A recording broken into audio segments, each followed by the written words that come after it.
Select 2020 model year and newer Toyota vehicles are now compatible with Android Auto. Connecting your Android smartphone to an Android Auto-compatible Toyota vehicle is quick and seamless. First, make sure that your Android phone is running 5.0 Lollipop or higher, and you have the Android Auto app installed from Google Play. Upon opening the app, you will have to agree to the terms and follow the steps on the screen to give Android Auto permission to access your phone's features and apps.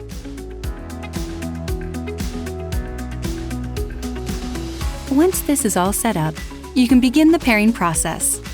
Ensure that your vehicle is parked and the parking brake is activated. Go to Setup, then Projection Settings, and ensure that Android Auto is enabled. Plug the Android phone into your vehicle using the data USB port. On your main menu screen, you will see an Android Auto icon replace the tile, which previously displayed Projection.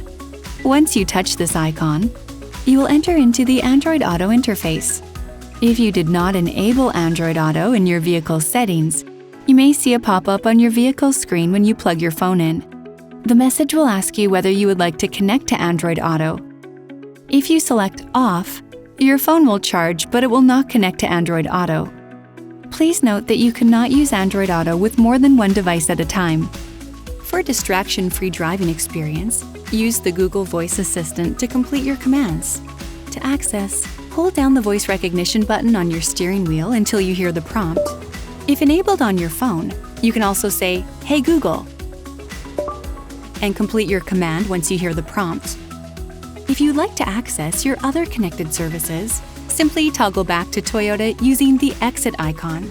For more information and availability by vehicle, visit Toyota.ca/connected. Thank you for watching this Know Your Toyota video.